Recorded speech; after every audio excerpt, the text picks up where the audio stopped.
Perfect. Thanks, Mateus. It's great to present today at today's Hydrogen Forum. I've spoken on previous investor forums and very excited to talk to you about many recent developments within the hydrogen sector and at First Hydrogen.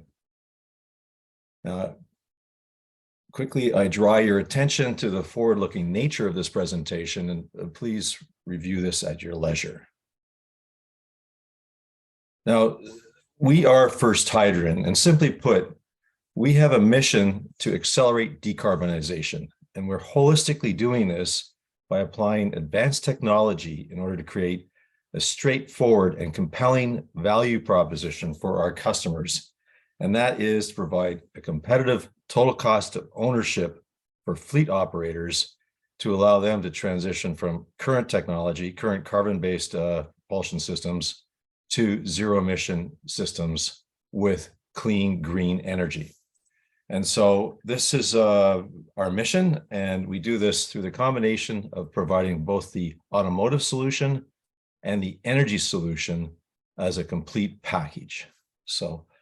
And this model, this holistic model we provide is based on three key components. The green mobility, which is the vehicle itself as a next generation high-tech vehicle. The green hydrogen, which is the fuel that goes into the vehicle. And then what drives it all is a green powertrain, which is advanced powertrain using a fuel cell electric powertrain system to power the whole vehicle. And this is targeting the light commercial vehicle market. And overall, this is intended to provide the lowest cost of ownership to enable adoption within the mobility sector. Now, later in the presentation, I'll give specific updates on First Hydrogen, but first I wanted to give you updates on our markets and what we're seeing. And by way of background, I've been in the industry for a little over 20 years, and so we've had great progress to date, but it's been a journey. And as a note, at previous sessions, I've talked about the convergence-driven megatrends in the hydrogen sector. And we just heard that from the previous speaker, how they are also seeing this tremendous opportunity for hydrogen. So what's driving it? Well, I wanted to give context here because this megatrend is happening. It's here and now, and it's critical for the investor community to be on board for this mega opportunity. This trend is the convergence of multiple factors, which are all important in their own right. These factors, such as energy independence, climate change, energy resiliency, and pollution, all are on the needs side of the equation, and enabling technologies such as fuel cell technologies, battery technologies, and other related technologies are all helping create the solutions we need to address these needs. So as a result, we truly have a rock-solid opportunity at hand that we can seize with confidence. This is why we are so passionate at First Hydrogen about what we're doing, as we know that we have the right conditions to create tremendous value and tremendous good. And we are seeing large-scale plans in the market for green hydrogen production. Again, we heard that from the previous speaker, and distribution of hydrogen. Hydrogen is now clearly recognized as integral for large-scale renewable energy generation, which is a big part of how we get to low carbon sustainability.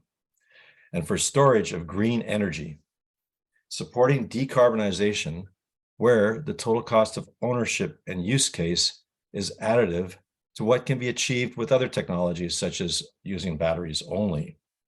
Now, the global hydrogen electrolyzer project backlog or pipeline now exceeds 1 terawatt, and it's up more than 18% year to date. A terawatt pipeline is 1 million megawatts, or to think of it simplistically, 10,100 megawatt projects around the world. Now, a 100 megawatt project is a big project in today's world. So it just reinforces the magnitude of this trend and the significance of current commitments to invest and to create the green hydrogen necessary to fuel this transition. Further, I was recently at the Canadian Hydrogen Convention in Edmonton, Alberta, and was excited to see the progress on blue hydrogen. And we heard about blue hydrogen as well just a few minutes ago. And again, this is where hydrogen is produced using current natural gas resources and capturing the carbon emissions associated with that production and sequestering those so it can be produced without the negative impact of carbon emissions. And Air Products, as one example, has already broken ground in Edmonton on their Canadian net zero hydrogen energy complex, which is a blue hydrogen complex representing a $1.6 billion investment. So very significant investment. So overall, this hydrogen reality has invigorated our industry supply chains, with scale up occurring in both production and application sectors, such as our mobility plans. And our technology and our value proposition is interwoven into the fabric of this megatrend. Now, I'll now show you the exciting market developments that we're seeing that are behind this. I have three key updates for you, and we'll jump into consisting of a US progress report, increasing European commitments, and exciting news from Canada. Now, these three areas are the markets we are focused on for deployment of our light commercial vehicles and our green hydrogen solutions: the United States, the European Union, and the UK, and Canada. So let's have a look.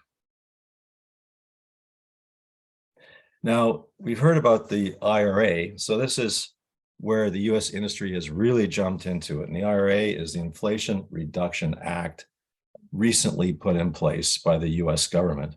And it dramatically supports decarbonization as never before, with a broad range of investments and support packages through such mechanisms as tax credits.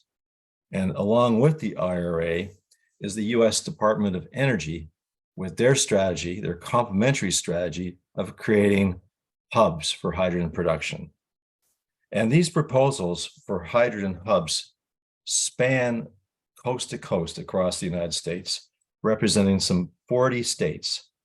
Proposals for these hubs were submitted in April, and the DOE expects to award 6 to 10 projects by the end, initial, I think, guidance by the end of this year.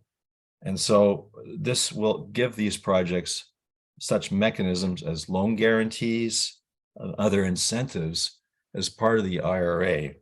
And these projects will be large, they'll be very significant, and they'll lay a bedrock foundation for a new sustainable industry in the US. And the projects are expected to be in production by the end of this decade, and these are additive to existing projects underway. Now, policy change is also happening at the state and federal levels.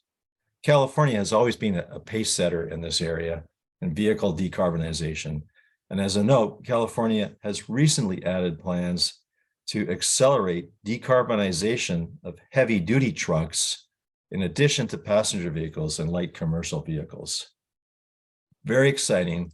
At the federal level is the Federal Environmental Protection Agency decision to introduce nationwide plans for firm requirements to decarbonize.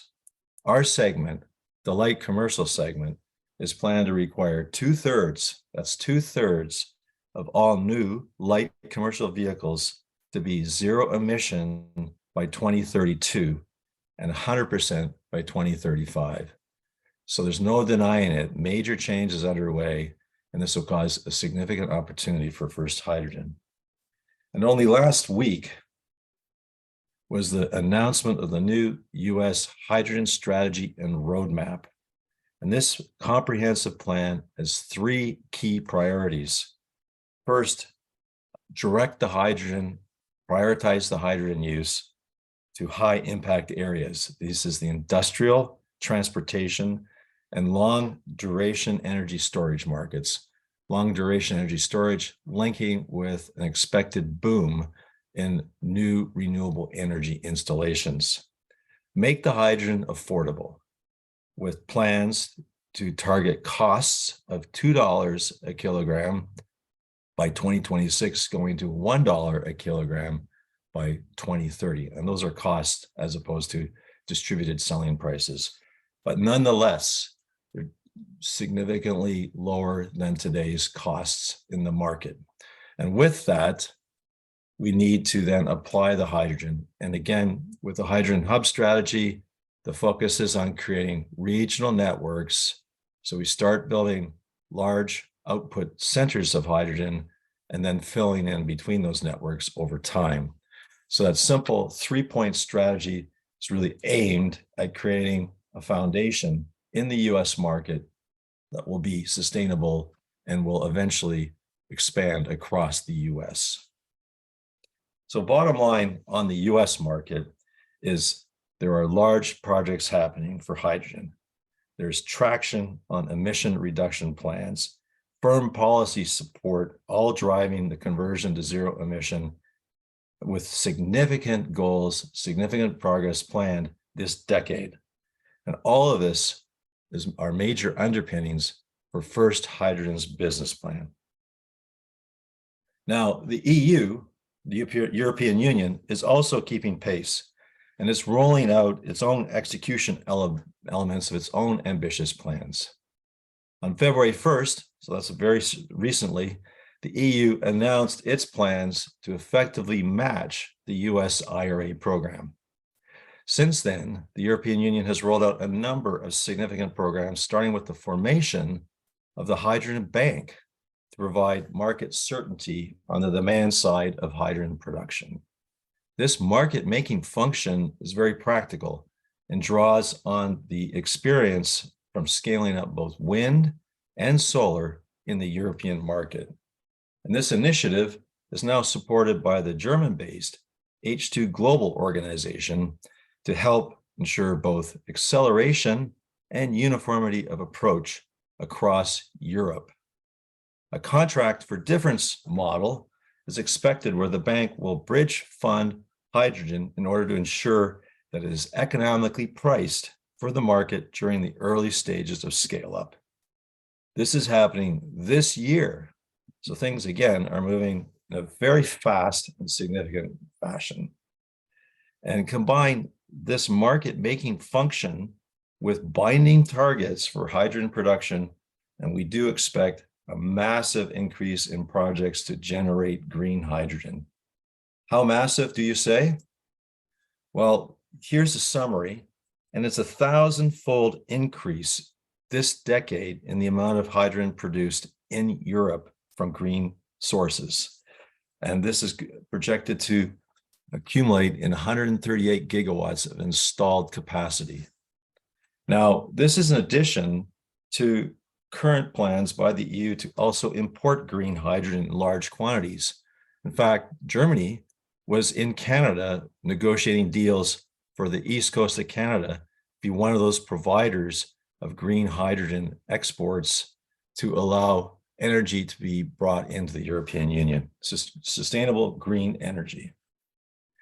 Now, with all this green hydrogen, it's important to apply it on a prioritized basis to where it has the highest value for decarbonization. We know mobility is the sector with very high value for decarbonization. So it makes sense to complement the above initiative with a solid infrastructure plan. And this is exactly what's happening.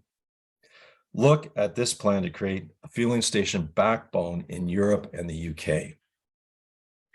Stations in major cities, stations along the major highways. The grid for hydrogen stations on the highways is planned at every 200 kilometers.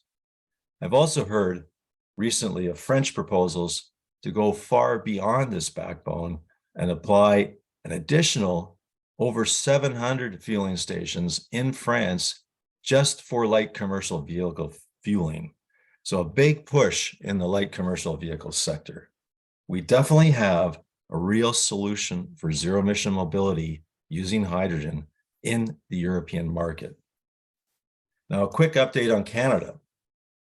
Canada really steps up with our most recent federal budget. In part, it's a response to keep pace with the US, as we've seen from Europe.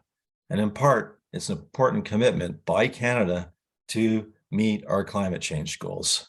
And how is that being applied? We have refundable tax credits. We have loans. We have low tax rates. We have adoption support. We have R&D support. We now have a financial support plan and end user affordability to ensure that zero emission transition happens in Canada.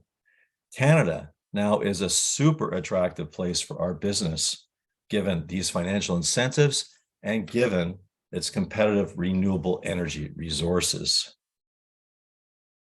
So this market summary is truly exciting and shows tremendous fast-paced progress. We can see that we have clear developments, clear commitments, financial commitments for growth, policy support as we've never seen before.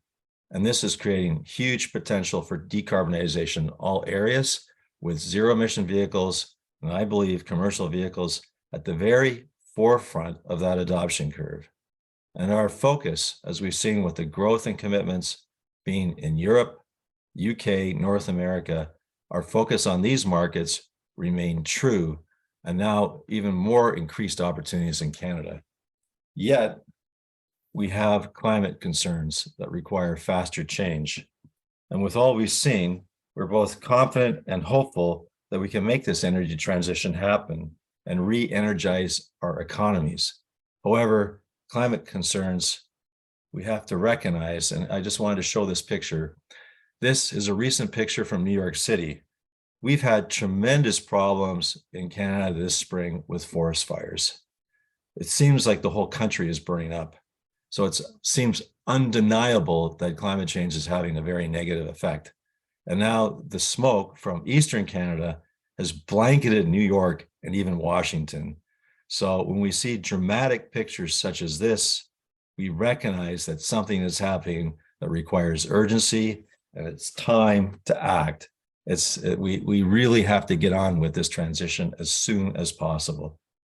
So with that message, time to act, with the support of countries and regions on policy, with the economic support, things are happening now. And that's the message I have for you today. And now I'd like to transition and talk about what First Hydrogen is doing to address this tremendous need and this tremendous opportunity in the marketplace. So let's see exactly where we are. Well, job one for First Hydrogen is to prove that we have something truly exciting and valuable with our first vehicle development. And this is what we've done by not only developing our first vans, but lining up customer trials that we can fully validate our application. Pictured here are the vans we developed, and to differentiate them from other zero-emission products, we have designed an initial range of 500 kilometers. So you can go further without recharging or refueling. You can do your use case, you can have your payload, you can do your business mission with as minimum disruption as possible using clean energy. Now, we've previously announced our first demonstration program with the Aggregated Hydrogen Freight Consortium in the UK, or AHFC. And we've now completed our first month-long trial with the very first customer in this group of consortium members, Revis. Revis is a very large, if not the largest UK fleet operator with management of over 120,000 commercial and heavy goods vehicles every year in the UK. So an excellent first company to operate our vans. And you can see we have a full roster of very important customers eager to also trial our vans as soon as we can make it available to them. Now, along with these trials, we've put in place a comprehensive vehicle data collection system that we will be releasing details on an ongoing basis. And the system provides en route data analytics where we capture an enormous amount of data as we track each vehicle in operation. Is that we have outperformed our design specifications on the vehicle with range. The route shown here demonstrates a vehicle range of greater than 600 kilometers versus our prior assumptions of 500. And this was in the Birmingham area in central England. Now, this is excellent performance for an initial demonstration, that we will only further optimize by all the data feedback going into our engineering process and come out with our next generation vehicles. We'll also announce details of our next gen vehicle program through a series of reveal images. Our next gen platform is to offer both fuel cell and electric powertrain configurations in order to optimize overall market reach for our products. Our next gen design provides for optimized functionality and utility for the light commercial vehicle market, while not forgetting the importance of attractive aesthetics. So let's put this all together for you in terms of timing. Importantly, we have customer input telling us to go faster for commercialization, and this is exactly what we are going to do. We plan to follow our initial fleet trials with production of our current Gen 1 vehicle updated to the latest safety standards. Intended product launch is in the 2025-26 timeframe. This will allow us to bridge the market until we have our next gen product fully designed and commercialized, and allow us to address immediate customer demand, build our order book, and progressively scale our manufacturing capabilities to grow our business. Also shown here is our energy business timeline. So let's turn attention to our green hydrogen plans. Now, we came up with the green hydrogen plan primarily to support the deployment of our vehicles. In the market, there's always been the chicken and the egg problem. Where do I get the hydrogen? By providing both, we solve that conundrum while infrastructure scales. We will source or self-generate the hydrogen based on the regional economics and the market maturity. We've heard from Europe the plans there. So in Europe, it makes sense to source. We've heard in the US plans for mega hubs, large production areas. So again, there'll be a hybrid of sourcing from those hubs or locating in other regions of the United States. We will look, therefore, to do project development where the renewable energy is available and where the cost structures are attractive. And these projects will be in the 50 megawatt range, which is adequate to fuel up to roughly 2,000 vans per project. And we are developing 3 to 5 projects, and we'll synchronize those projects with our fleet offtake agreements. So this is complementary to our vehicle plans, and it's intended to provide an easy solution and lower barriers to entry. So let's talk about our first project. Our first project is in Quebec, Canada, and it's to deliver a complete ecosystem, again, to provide both the green vehicles and the green fuel in a holistic solution. Now, we selected Quebec for a number of reasons. Most specifically, it has green electrons at an affordable price. It also has a plan for a green economy. It has a plan for green hydrogen. It has the federal and provincial support necessary to make all these happen. And I think the recent federal subsidies and tax credit programs really only makes it that much more attractive. Now, our first project is in Shawinigan, Quebec. And Shawinigan is serving the Montreal-Quebec City corridor of some 4 million people. So a good sizable market to go after. And it's the main transportation corridor as well. And this city, Shawinigan, is in the cluster called the Valley de la Transition Énergétique, or VTE. And this is a cluster consisting of Shawinigan, Bécancour, and Trois-Rivières. So the 3 cities combined are a cluster, and this cluster was recently nominated as an innovation zone within the province of Quebec for this specific purpose, for the energy transition, for electricity, for a battery technology, and for hydrogen technology. So we're in a great place as a result, as the resources are within this cluster. We have a great university network. We have great experience already in the cluster with hydrogen, and it's either in this cluster or nearby. So it's a fantastic place to locate. The cluster also provides a strong market for mobility and alternative hydrogen uses, either directly or nearby. The mobility side will primarily be our vans in terms of our own plans, but there's also other emerging uses for hydrogen in the province. Just recently started is the first hydrogen train in Canada, just to the east of Quebec City. It's in Charles this summer. And also along the St. Lawrence, which is a major shipping corridor, there's strong interest in port infrastructure and marine applications using hydrogen to decarbonize current methods. So long-term, tremendous opportunities for hydrogen. So let's have a look at our facilities. The first facility is our electrolyzer facility. We selected this site because of its almost adjacent proximity to Hydro-Quebec's substation. It's a major substation, and Shawinigan is a major intersection of all the power lines coming through Quebec. So we have that connectivity with Hydro-Quebec. We are already working very closely with them to ensure the supply of the electricity. And we have ample room to build the initial facility and expand it in the future.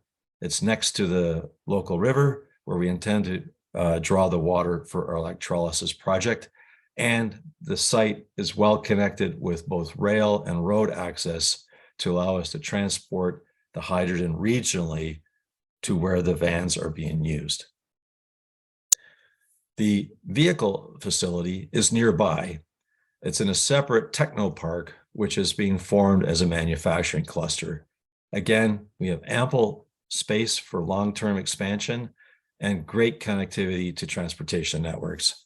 So all in all, we have two great facilities here, and we're so pleased to now call Shawinigan home for our first Canadian projects. And our decision to locate there is only reinforced by the very positive provincial and federal support that we're seeing to make this project happen as soon as possible.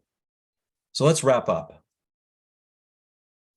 So we've seen that we have a holistic business plan, solve that chicken and the egg problem by combining both the vehicle, zero emission vehicle, and the energy source, green hydrogen. And we're doing that with a relentless focus on total cost of ownership to ensure that we have sustainable value proposition. The fuel cell and the electric platform combined with hydrogen supply allows us to maximize our addressable markets, allows us to de-risk infrastructure timing, and create fueling optionality for our customers. Our markets are clearly accelerating, and this is a long-term trend for sustainable demand. And we have exciting progress on the vehicle and energy fronts with both the fleet customer trials happening right now and the development of our Shawinigan projects. And our key zero emission market play in the UK, Europe, North America has the potential for billions of dollars in sales, and through the provision of this total solution model for attractive returns. So thank you for your attention. And now I turn it back for any questions. Thank you. Rob, thank you very much. I think we have just 30 seconds left for one last question. So a question from my side. I read in the news that you were a founding member of the Hydrogen Quebec with other big partners such as Hyundai and Toyota and Air Liquide. How does that benefit your company, and what's the significance of being a member of the Hydrogen Quebec? So a big part of our company strategy is to partner. We're really moving very quickly, and we do this by relying on our partners. So I think plugging into the local ecosystem, working with such companies as Toyota and others, only allows us to get better context on how to move faster in that environment. So it's very positive. We can learn from each other as well. That's the whole concept of the cluster, is we help each other. We have a common mission to decarbonize. We see the urgency to do that. So we all have aligned interests. And I do expect that the collaboration opportunities through this association and through our existing partnership strategy will help us in many significant ways in the future. Well, thank you very much. Thank you.